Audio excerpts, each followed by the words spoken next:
morning, everyone. So it's a pleasure for me to be the moderator of this first act of the day in World Football Summit. And we want to address the hot topic of the digital transformation that is happening in all the different sectors and markets across the world. And of course, this digital transformation is also happening in the sports world. So for me, it's more than a digital transformation; it's a digital acceleration. So, who knows the formula of acceleration? Wow. So one by one. So the final speed minus initial speed slashed by time. So it's a question of the final speed that we want to have on this digital acceleration that we want in our businesses across all the different markets, and of course in sports and entertainment. Because this digital transformation is changing the way we work, live, play and learn, and of course the way we experience our favorite hobbies, like is the sports, and is transforming this business. And of course the digital experience is transforming the way the fan is living the experience with their clubs, with their players, with their stadium, and among the different fans. The most advanced football clubs and sports clubs all across the world are involved in this digital transformation. This digital transformation that is based mostly in 3-4 technologies to simplify the scope of this digital transformation. It's mobile, it's big data and analytics, it's based on cloud solutions as well, and of course on social media as well. So this is transforming absolutely the way the fans are experiencing the new sport that we have in front of us. So in CISCO, we are proud to have several already stadiums and venues with our technology and solutions. I will give some details later on. And as well, we are really proud of our last great success on that thing that has been the Olympic Games in Rio. And also I will give some details on that. Because one of the things on the technology that for me it's also important is not only mobile, social, big data and cloud, is the security. Security is a very hot topic as well, and we will go through that. So today we have with us two very experienced executives in this market. The first one is Sebastián Lancestremère, that is a Sports and Business General Manager in Microsoft with a worldwide responsibility. And you are working, Sebastián, in the new strategy for the sports corporation, looking for new business models and monetization opportunities for clubs, leagues and federations all across the world. He's also leading the transformation partnership with Real Madrid, a very important partnership that Microsoft has with Real Madrid. And Sebastián is an industrial engineer and MBA in Buenos Aires with more than 18 years in Microsoft now, yeah, and 24 years in the IT industry.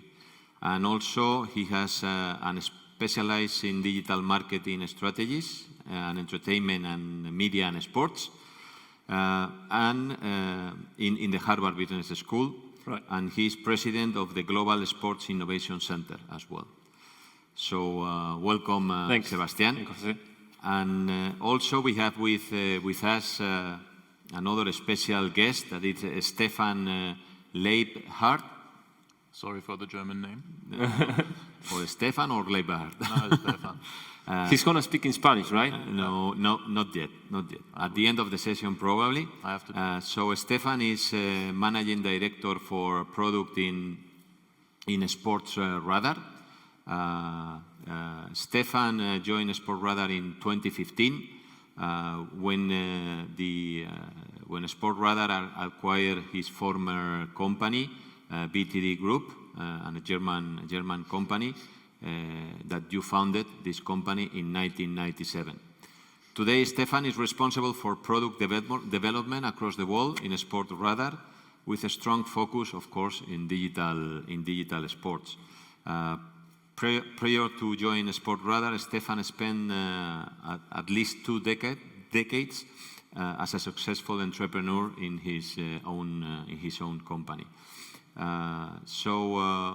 One of the big achievements is they have provided value-add solutions to many sports clubs around the world, like Bayern Munich and the Bundesliga, and as well a range of sports sponsors, telcos, and broadcasters, and many other customers.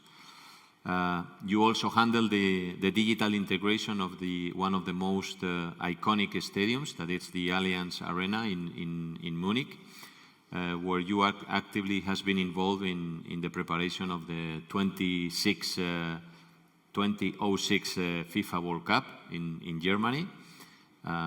You have a degree in economics by the Munich University, and a lot of experience in this market, Stefan. So, finishing with the introductions, I think that the first question will go to you, Stefan, because I talk about some technologies that are part of our world now, that everything is mobile. This is an easy question. Please raise the hand who don't have a smartphone. So everybody has a smartphone in the audience. So everything is mobile, everything is social, and there is a lot of appetite for visual things like video or images across the new fans. So to give you some data, every single day there is a social interaction in the cloud with more than 1,000 million unique users visiting YouTube each month. 1,000 million users, unique users visiting YouTube. So everything is social, everything is mobile, everything is video. And with those smartphones that you have in Spain, the total traffic of the smartphones for video in and out is 76%. 76%, based on different analyses. So how do you see the new fan with all these new technologies that are impacting them? Honestly, this statistic represents what we, I think, already know from our daily lives. I have my smartphone always in hands. I'm using it for nearly all services, and I think this is simply the normal habit. What we see, it's Sportradar, only some words here. We provide sports statistics. We are producing more than 300,000 matches a year. And live sports is one of the most important content to private consumers. So therefore, we know pretty well when this content is consumed, on which device it is consumed, and we also adapt the way we produce that content to the device. And I can only underline the numbers which you introduced to us. Let's say it is more than 70% already. And the services which are consumed still on a desktop computer or laptop is a service where you need to sign on. So single sign-on, as soon as you have it, the usage goes from desktop to mobile also. We see also mobile commerce in the meantime, so also that kind of traffic goes to mobile. So yes, I can only underline it. Okay, thank you, Stefan.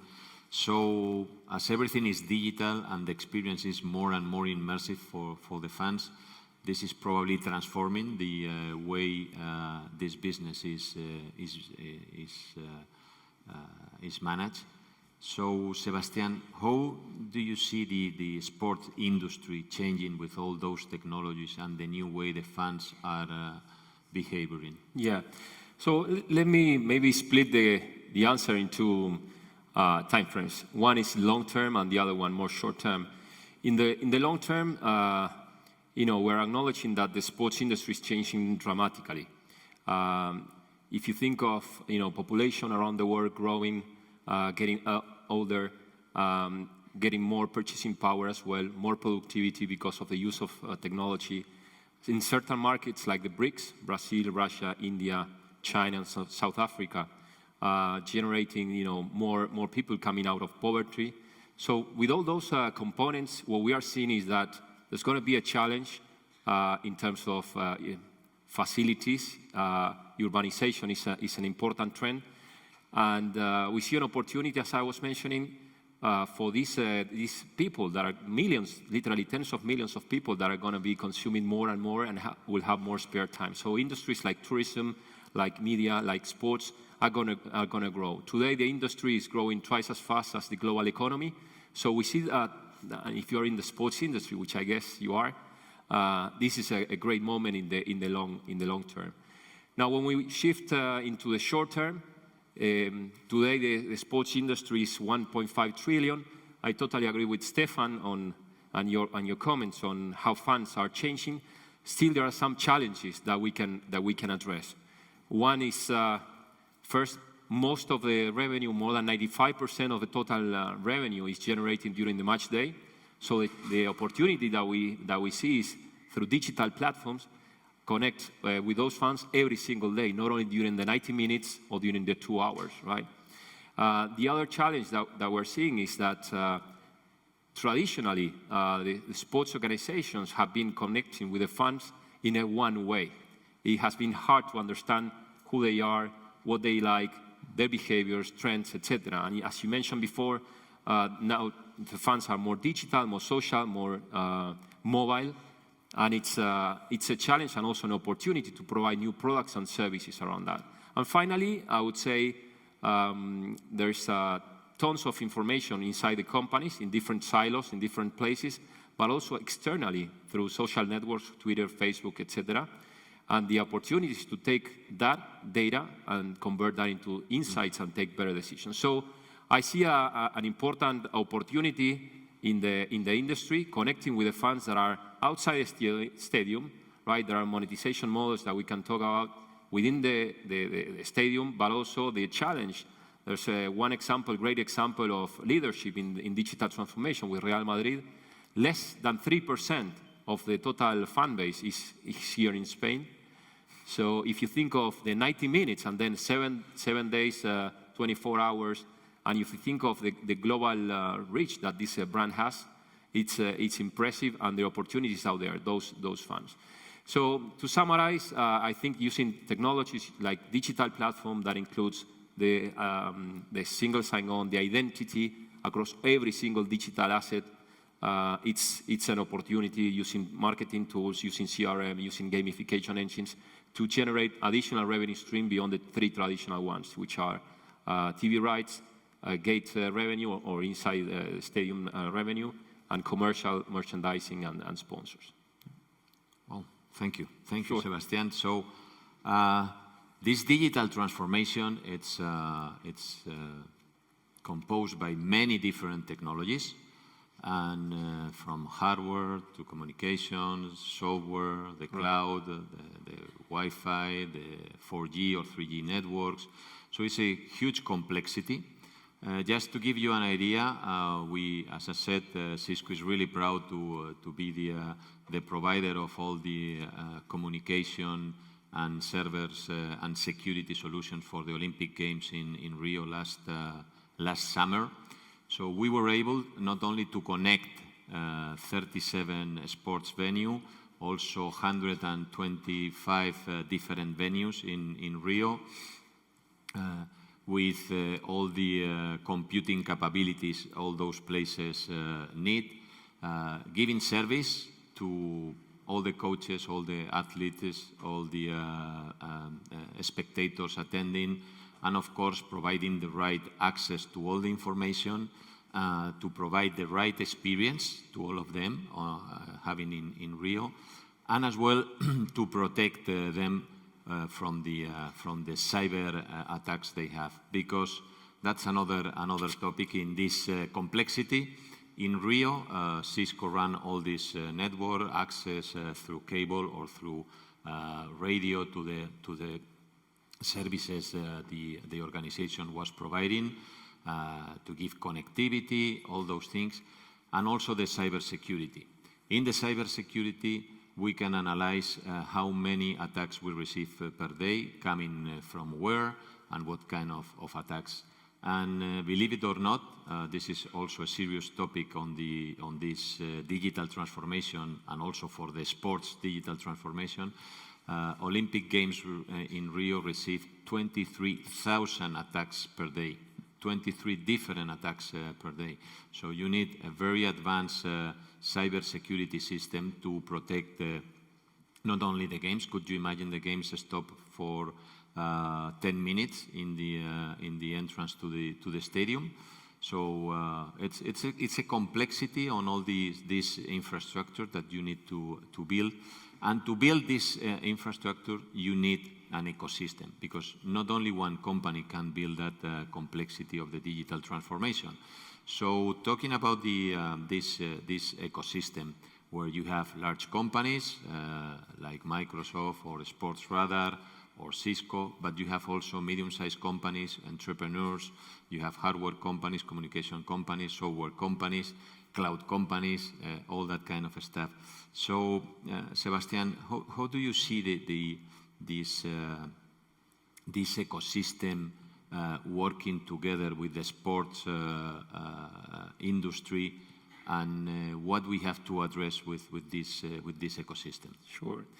Well, to name a couple of trends and technologies that are very, very important now in the industry. So if you may think of injury prevention, not only for the elites, but also for the amateurs, remote rehabilitation, smart insoles, then tons of wearables, smart jerseys, smart helmets to measure, concussion,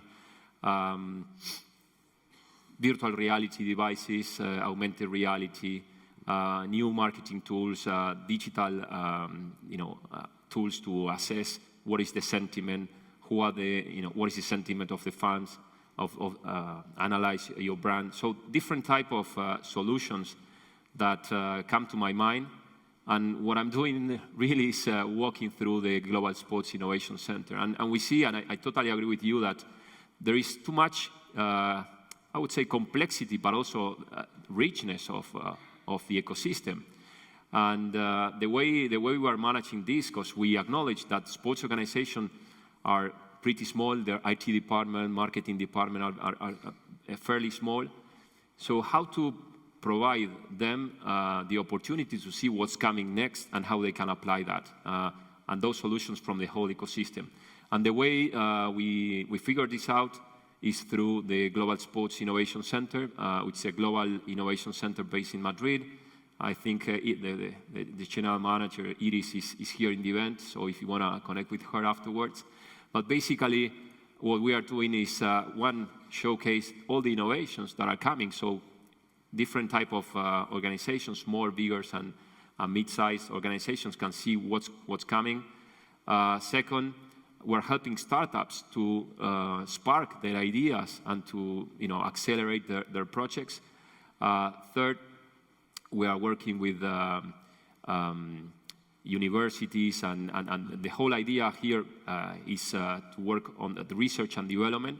So the example that I mentioned before on the helmet, we're connecting partners to partners in a sense to provide, one partner is providing microsensors to measure instantaneously, like, smaller than a penny, smaller than a small coin.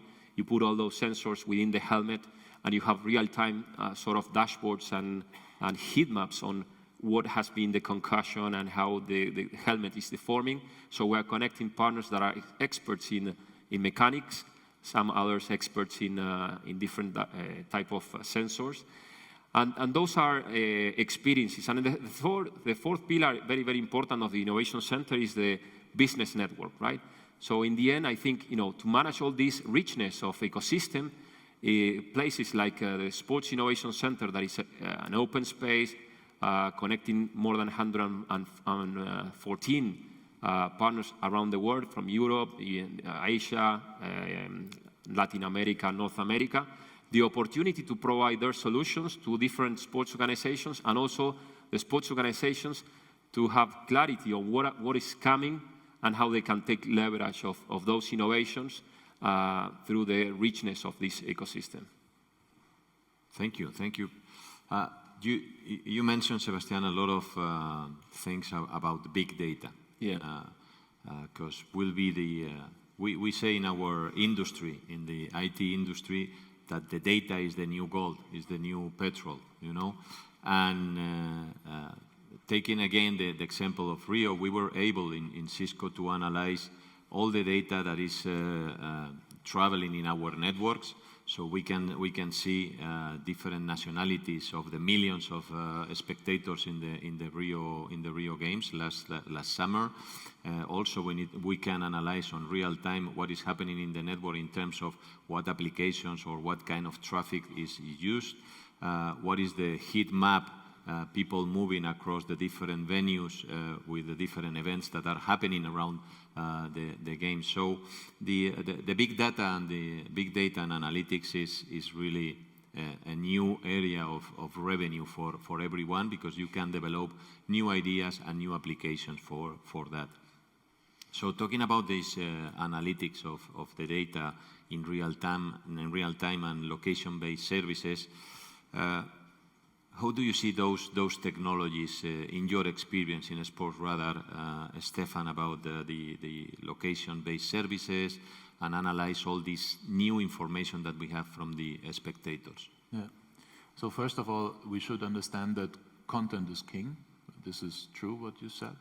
So it's all about the data you gather from sports, which you can create content out. So what you are mentioning, we are the exclusive data partner of the NFL. Fortunately, in this case, the sensor is not in the helmet, because this would be a discussion the NFL doesn't want to have. But the sensors are in the shoulder posters. So we get more than 30 sensor information per second per player, and we create content out of this. And this is then really interesting. And the same we do for other sports. We just now signed a contract with the NBA. We are now the global NBA partner also. And this will get more and more. Sensor data in professional sports will get more and more. And I also think that this is, again, something you see in your private life. Nearly everybody is wearing some kind of wearable. It doesn't matter whether you count your steps or you want to know how many hours you slept or whatsoever. This is what is interesting for fans. So data is gold, and you have to deal with it the right way. And this brings you automatically to big data, and it brings you also to the aspect of security. Because it's about data protection when it comes to the private customer, and it's about speed when it comes to professional data use. So you should really trust the big cloud providers and make sure that you can deliver the content in real time to every place on that planet, because this is what people expect. When it comes to the fan, we should understand, and your question was also in regards to combining fan experience, stadium, and we're talking about stadium also. So we should not forget that the fan has no emotional relation to the stadium. The fan has an emotional relation to the club and then to the player. So I think it's a combination. You have to bring together the digital platforms of the club, collect data, and combine it with what you want to do on a match day in these 90 minutes plus an hour before and an hour after the match to deliver added value services. And again, there is a huge discussion in the sports industry whether we should provide live information during the match on the mobile phones, because this will distract people from seeing what is going on the pitch. So you have to combine it again. You have to deliver added values. And added value can be in the stadium. What is the live information from the other match going on simultaneously in another stadium? That's one thing. It's about gamification. It's about single sign-on. It's about something which you are really interested in. So it's about targeting content, targeting campaigns, so that we do not bother fans with information they do not even want to have. And that's the relevant story around it. So it always is about big data, it's about CRM, it's about knowing the habit and use it in a meaningful way, which does not bother the fan or which does not somehow bring us to a discussion about data protection, but it needs to be really added value. And then I think you have a pretty good package. So we did something like this during the Audi Cup in Allianz Arena last year. We did it in a way that we did not only use single sign-on, and we produced a dedicated app for Audi for that purpose, but we integrated also beacons. So let's say Audi presented an Audi R8 and whatever motorcycle and whatever other type of car, and we then knew out of the tracking data that Stefan Leibhard was standing in front of the R8 for 60 seconds. Two possibilities. He just put his beer there and he was talking to a friend, or other possibility, he's interested in that car. So we can take that data and offer Stefan Leibhard to drive him home in an Audi R8 after the match. What better CRM data can you get? And how happy am I if I can drive home with an Audi R8? So that's a real dedicated marketing campaign. You know, I can see that it's pretty interesting to talk about this new business or new revenue models for the sports club, for the football club, working with the sponsors or working directly with the data of the spectators. What kind of new revenue models can you see coming from your experience in the US and also in Europe? Yeah. First of all, what we had to understand also as a company from Switzerland operating worldwide, we are one of the big data suppliers for betting industry, but we didn't really have a direct B2C connect. Now, with our non-betting products, this changed completely. We immediately had to understand what is the need of the end consumer. And the need is, as said before, meaningful content. And the business model out of this is really a little bit the same like what we see from the big digitals, Google, Twitter, and so on. It's in advertising. So again, it's all about a good marketing mix. It's about what you are doing on digital platforms, what you are doing on the mobile apps, what you are doing in combination with content. And it's getting really, really complicated to find the single idea which brings you the next billion. That's no longer the case. It's really a mix. It's a mix of targeted campaigns, it's a mix of user profiling, and it's highly technically driven. Okay, thank you, Stefan. Very interesting. So we can see from CISCO that the penetration of all those technologies in the US is much higher than it is here in Europe. So the number of stadiums or sports center adopting that kind of technologies is, as I said, much higher in the US than in Europe or Western Europe, if you want to address in this way. So thanks to your worldwide responsibility, Sebastián, how do you see the difference between the US and Europe in the sports industry adopting this digital transformation much faster there than we are doing here? Yes, you know, in the US market, most of the stadiums are already connected. When we think of the European market also, you know, the last couple of weeks I had the chance to travel to Australia, Japan. So the connectivity in Europe, as an example, this is getting more and more adopted. So I think it's a great opportunity. But the challenge is not to think of the investment, right? Because it's an important investment to make from the stadium owners or the clubs in this case.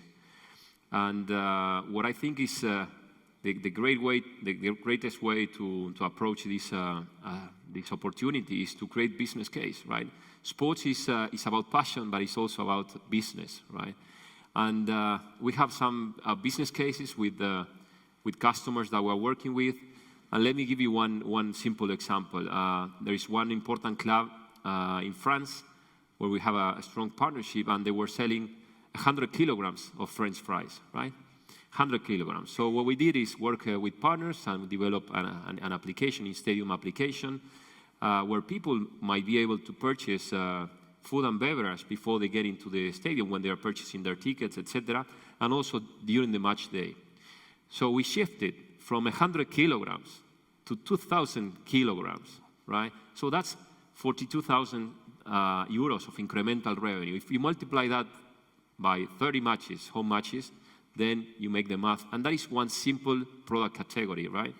So I think, and I'm building on what Stefan was mentioning before, there are monetization opportunities, and we have to work together with those clubs, with those organizations, to help them, create those business cases and measure their ROI to make those investments. Good example, huh? Yeah. I love French fries. So we have been talking about some technologies. Maybe we talk very few words about the cloud, because cloud, when everybody is using cloud here, believe it or not, you are using cloud, all of you and all of us here as well. And the easy thing of cloud is you spread the use of the technology for all the customers and users very, very easily. So we have been talking about unique stadiums with the connectivity, with the high-density Wi-Fi, hope from CISCO, the network, the analytics from Microsoft, your solutions, Stefan. But having cloud as an accelerator of the adoption of the technology, could we think in a higher level of interaction? And I mean, we are connecting different stadiums, but we connect the stadiums between themselves. So there is some experiences like a connected league or an experience the league, and this is happening in one of the Nordics countries, in Norway. And the Norwegian Football League has adopted a new collaborative model among the different stadiums and clubs, and is offering a new experience to the fan that is not only leaving one stadium, is leaving the league. How do you see, Stefan, this new trend on the leagues or in the experience of the fans? And do you believe this is replicable in some other countries more than in the Nordics that are different from us in terms of culture, especially from the people in the south of Europe? Yeah. First of all, I think we also have to differentiate what does the fan know about the cloud. I simply think they don't care. For them, again, it's a question of comfort. They want to have the services, they want to have the content, they want to be social, they want to share with friends. And how technology solves that problem, they simply don't care, and honestly, they shouldn't care. This is, I think, the first thing we have to understand. We shouldn't talk technology, we should talk fan relation and things they are really interested in. When it comes, how do we provide that? I strongly believe it goes to the cloud, very clear. Because dedicated services operated by mid-sized companies, and honestly, a football club and a stadium is nothing else than a mid-sized company. So how should they provide on their own these services? It needs to be somehow centralized. The question is just, how do you do that? And when it comes to the example of Norway, and whether I think this is replicable to other countries, it depends on the country. First of all, it depends on whether you will get the clubs and the stadium owners into that idea. And this is very strong related to politics. So do they have a central rights management? So do they share the revenues in a certain model? Or is it part of the individual revenue chain of the particular club or the stadium. And you know that I've been working for FC Bayern for more than 15 years, and everybody knows that FC Bayern is a very strong club and also financially very strong club. And you have the constant discussions in media of how clubs feel when they are very strong in a certain league and they have to share the revenue inside a model which they feel is not really fair, because they are the biggest one and they are driving the revenue. So this is a constant political discussion where I'm not involved in. But the impact on technology is that such a huge club, and I'm sure many other clubs on that planet think the same way, they want to have their hand on their fan data and they want to monetize it on their own. So this would be an argument against connecting all these systems, sharing data, and so on. So if you want to hear my honest opinion, I think smaller leagues, smaller federations in smaller countries will have a good opportunity to go to the cloud and join forces, so to say. In stronger leagues, I think we will see also independent models in the future. And it will also go into that direction, a little bit the same as it is in sports. The bigger you are, the bigger investments you can make, and that makes the gap between the others and yourself bigger and bigger. And right. This is also a little bit when it comes to how do you pay these technologies? Because we all know that if you take technology per stadium and the investment per stadium, it will never pay off alone. It has to be a mix. Again, you have to integrate it into your sponsoring model. You have to integrate it into your fan engagement. You have to integrate it in the monetization stream of food and beverage and also merchandising. And this is where it comes together. And if you take that into consideration, then the investment makes sense. If you allow me, I want to add a little bit on that, because I totally agree, and I think, and I want to highlight that the point that the collaboration between the clubs and the league is crucial, right? In every single league that we meet, there are a couple of clubs very, very strong, and then you have, the long tail, let me call it that way. And there are examples like La Liga in Spain, who's providing already services on venue access, on security, on the websites, etc. And I think that is the way to go. It's how the smaller clubs can catch up, and maybe they won't be, at the very same level, but they have the opportunity to be really world-class in terms of fan engagement, in terms of smart stadium, in terms of team and player performance. So agreeing with Stefan, I think the collaboration model is crucial. And I think, in this digital world, models, providing digital platform for the whole league, providing new services for the fans and new monetization models are going to be an easier way for the smaller clubs to provide those great experiences for the fans. Yeah, great reflections from both. I think, as I said before, the data is the new gold. So I believe that the leagues or the clubs has to own this data. Mm-hmm. So you need your infrastructure to capture this data, your high radio or Wi-Fi network to collect all this data from the fans going into the stadium and analyze this data on real time. Yeah. But before moving to another question, I would like to ask to the audience if you have any question for the panel. So please, you can do it. You can do it. It's always difficult to break the ice. And it's difficult to see you with the light in front of me. I don't know if there is any question. Don't be shy. Don't look back. There's people looking back. If there is any question there. So there is one question there on the left. Okay. Hey, hello.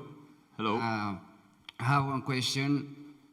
I've been wondering, I know there is a lot of fan experience in the day before the match and during the match, but I'm aware of, I think there is nothing after the match. I know Stefan mentioned like 1 hour after the match, But I don't know if it's could be the whole week, try to engage the fan the entire time, not just on the weekend or whatever. So I don't know if there are trends or anything, in the industry. Thank you. Thank you for the question. Any? Right. So I would say yes. First of all, the opportunities out there, right? And more we're going to see that sports organizations are transforming more into an entertainment organization, right? Applying social media models, right? Thinking of their fan base, millions or literally tens of millions of people connected, sharing their passion. So that's sort of a social network business. Then you might think of all the entertainment, all the content production and content distribution that you can do not only during the match day but also behind the scenes, right? Training sessions, what the players' hobbies they like. So I see, and the third area, if you think of the sports industry as a gaming industry as well, you can create games like fantasy leagues. Fantasy league is a multi-billion dollar business. It's more than $10 billion only in the US. So I think there are opportunities, and some clubs and leagues are providing services after the match. You could say highlights, you could say clips, you could say statistics, games. All the gamification strategy part of the digital platform enables you to create that engagement during the week after the match as well. And bring in different perspectives beyond the match per se, right? If you're a follower of maybe the club, you want to know as well what the club is doing in corporate social responsibility. You want to know maybe the cook of the players. You want to know the mowers. So many stories that you can tell during the week as well, and the stories and the legends and what is really the guts of the club. So I think there is an opportunity there. Some clubs are moving faster on that direction. And the other thing that we're working with the sports organizations is to create memberships programs, loyalty programs, digital ones, right? Traditionally was your card, physical card, and discounts in stores. Now you can create, you can invite the fans to be part of the story, to be part of the party, to be part of the club on a daily basis with different type of premium content, virtual goods, games, etc. Yes, Stefan, any comment on this question? Yeah, everything you said is absolutely true. Again, let's see it for a minute from the perspective of the fan. Yeah. Honestly, if I'm in the stadium, when I'm in the stadium and the match is over, I want to get my car and I want to get home. So the only added value service I really need to know is traffic jam in front of the stadium or public transport, how to get home. And there is a very old understanding in sports after the match is before the match. So people want to know highlights, yes, that's for sure. People want to share their experience on social, yes, that's for sure. But the most important thing is that we see immediately after a match, when after the whistle, the traffic goes down. It goes nearly to zero. And this is exactly what the fans do. They stand up, they do something else. And then, only the next day, we see growing traffic when it's about highlights and all the services you mentioned. But this no longer belongs really to the last match day. It pays attention to the next match day. And so, answering your question, the after-match services are there. Experienced clubs are already doing it. But you have to see it also from the perspective of with what services clubs can really earn money.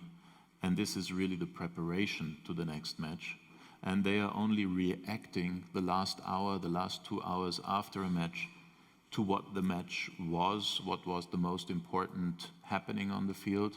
Perhaps some after-match sponsor campaigns, if you have, but that's it. And then the story begins. It's again, everything oriented to the next match day.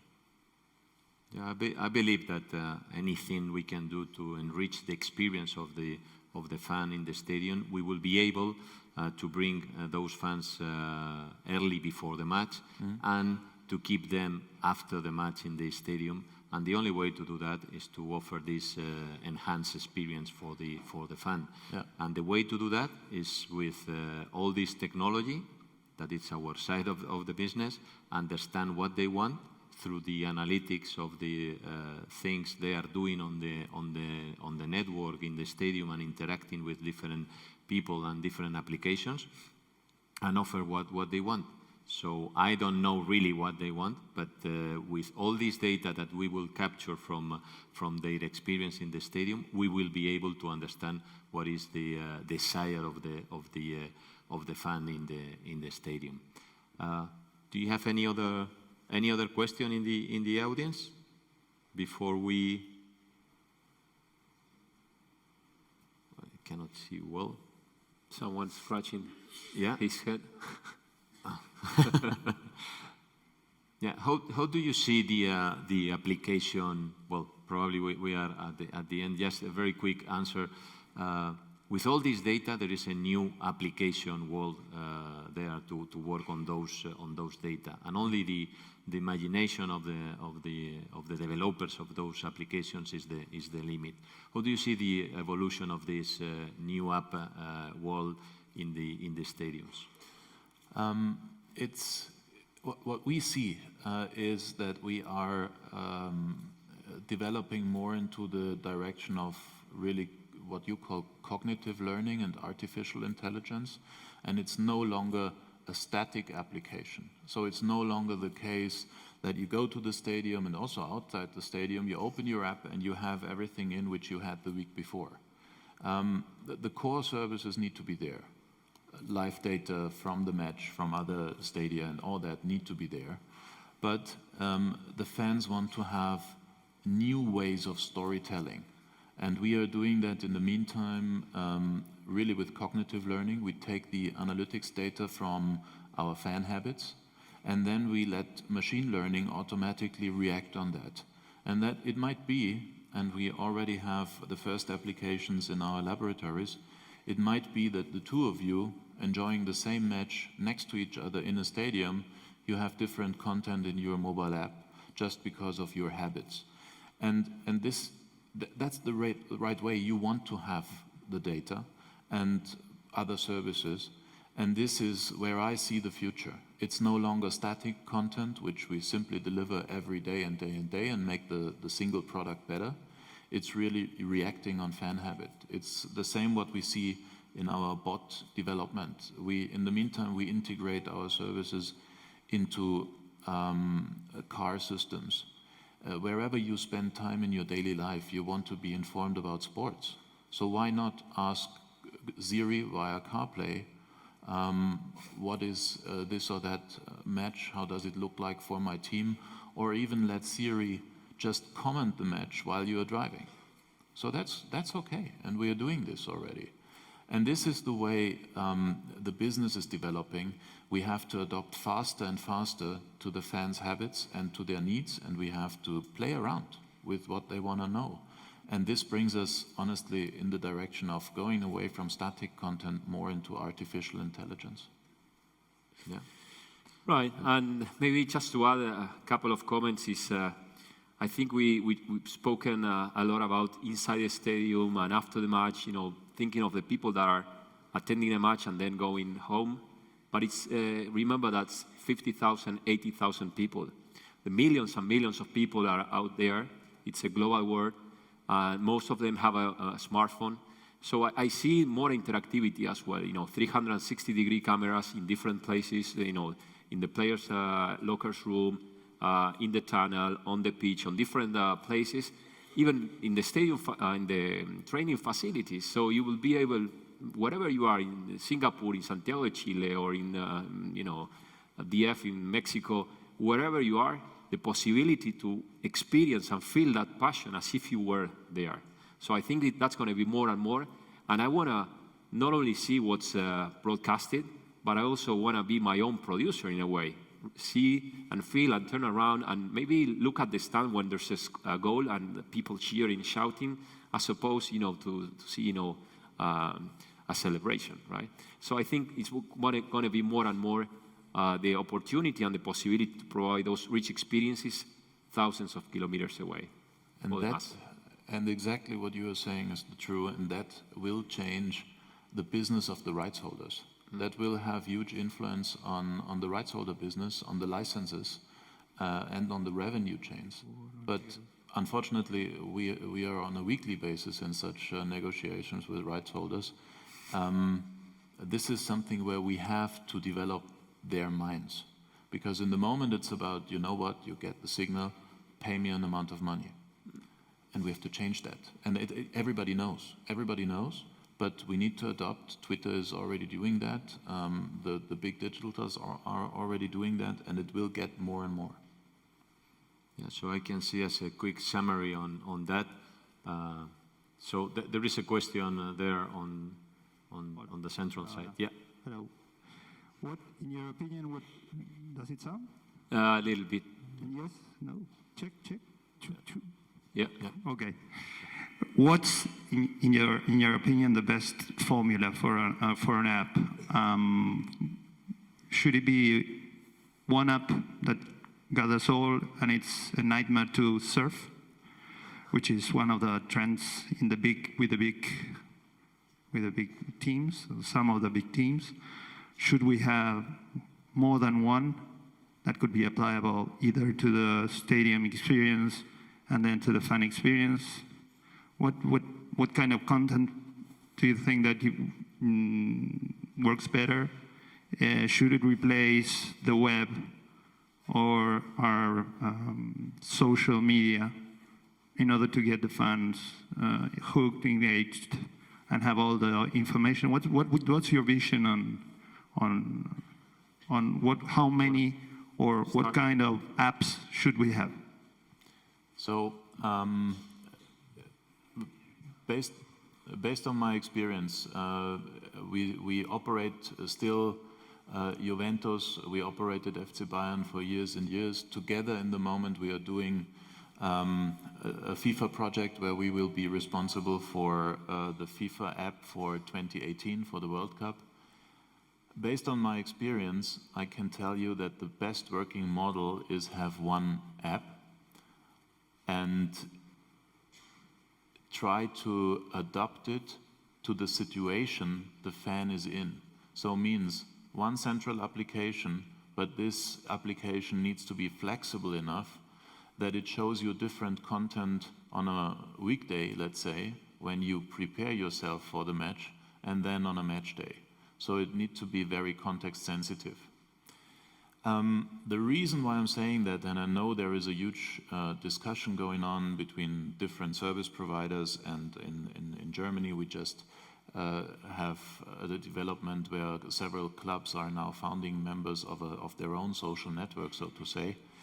The reason for that is simply because in the moment with the native apps, every club wants to be in the higher ranks of the best apps ever. It's the ranking of Apple, it's the ranking of Google, and you want to be there.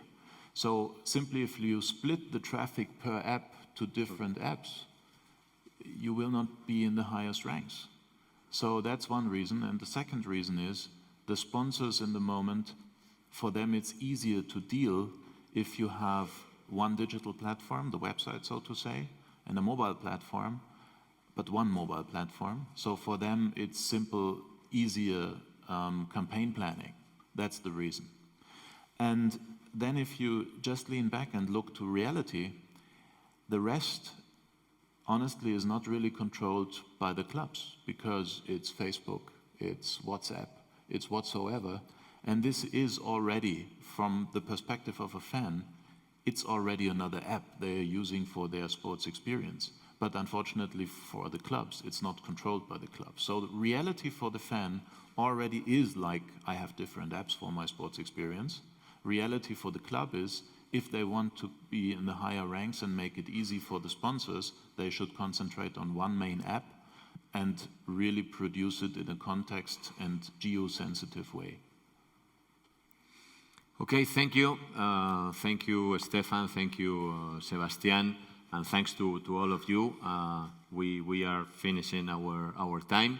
And so we need to give the round to the next speakers. Thank you very much, and hope you enjoy the World Football Summit. Thank you very much. Thank you. Bye-bye. Thank you.